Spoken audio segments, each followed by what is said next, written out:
Hello, my friends. This is Dr. Ginny Baro, and welcome to Start the Day with Ginny. I want to share with you what I do at the end of every year and at the beginning of a new year to ground myself in gratitude, to learn from what I did or didn't do in the past year, and to prepare myself for the next year. So the first practice or the ritual that I do is one of gratitude. So what happened during this past year, in this case, 2022? What am I grateful for? What new relationships did I forge? What new partnerships did I create? How did I influence and impact my customers, my clients, my partners? How did my life become richer because of the work that I do and how I serve my community at executivebound.com? That's one of the first passes that I do at looking at the year. And then I look at how did I show up? What was meaningful about how I showed up? And also highlight times when I showed up in ways that I wish I hadn't. Because we are all human. And even though we do all this inner work, this personal and professional development, it is human to err. It is human to lose your cool, to be below your 50% tank. I always tell my clients, if you're operating where your energy level is below 50%, it is very likely that you won't have the patience and the resourcefulness that you typically have when your cup is above the 50% line. So if you find yourself at any point throughout the week, throughout the day, operating from below 50%, ask yourself, what do I need to do to replenish and restore and be able to pick up whatever that delta is that is missing between your 50% and where you are? And there are many different forms of restoring. You have the intellectual, you have the emotional, and you have the spiritual restoration. And you, knowing yourself better than anybody else, you know which is the fastest way for you to restore. For example, for me, if I am feeling crunchy, if I'm feeling I'm not patient, if I'm showing up in a way that I'm not proud of, I know that my go-to is meditation. My body physically pulls me toward go to your meditation seat, which is typically on my bed, and meditate for 20 minutes. And when I do that, and then when I finish, I journal whatever was coming for me. By the way, my meditations are not quiet and silent. My meditations are about observing what is happening, being mindful, and letting things go, letting whatever pops into my consciousness, letting it go without attaching to them. And so if you've been trying to meditate and you think it's supposed to be, I'm supposed to and have a clear mind the entire time, no wonder you may be feeling frustrated that you can't meditate. So I would recommend that if you're really serious about meditation, that you research and look into it. And if you want to start easy and do a guided meditation, that you try that. And if you want to get more serious, that you look into a meditation practice like transcendental meditation, which is what I did back in 2015. And it has literally changed my life. So the gratitude part, the noticing when you're below the 50% line, and then going to that go-to tool or practice that you know will get you above the 50% line in energy, that's going to be your go-to when you notice you are below that 50%. And that is the first one, gratitude. What are you grateful for in this past year? And when you think about all these different aspects that I mentioned, always consider, how did I show up? How am I proud of? And how did I show up when I wasn't proud? And what did I learn from that experience? That's what's really most important. It's not about perfection. It's about making progress. So that's the first part, the gratitude part. And then thinking about, when I look at this past year, what were the needle movers for me?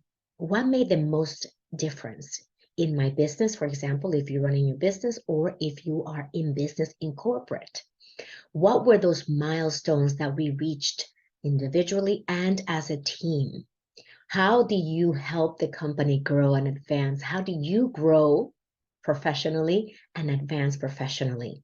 How do you expand your knowledge base? How do you support your team by coaching and mentoring them? How did the initiatives that you run or ran, how did those contribute to the company? This is probably very close to what you went through in your annual review, where your manager tells you exactly how he or she sees you and how you performed during the year. So add on to that. Pick up whatever you notice is on the review, and then add on to things that are not on paper, that you're very proud of, how you supported someone in the office, virtually or live, how you were able to maybe raise your hand to be on a panel for the ERG in your organization, one of the ERGs or business groups. Notice other areas in which you feel proud you contributed that may not be in black and white, right, on your performance review. That's another way to really hone in on what are the things I want to carry on to the next year, and what are some of the things that I want to leave behind because they did not serve you. Let's think about the coming year and how you prepare for that. So based on what you discovered in things you were grateful for, things that moved the needle for you during the past year, start to think about your compelling vision for the next year. And the easiest exercise I'm going to give you is to close your eyes and imagine that is 12 months from now, and you had a wildly successful year, the best year of your career yet.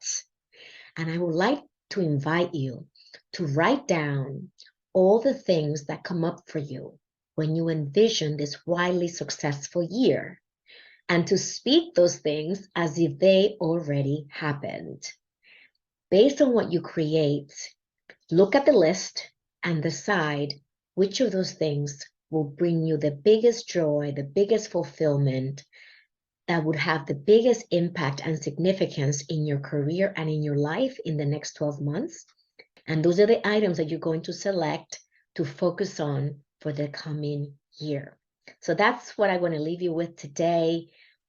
Having a gratitude practice is not only a spiritual and an emotional and mental support that you have access to all the time.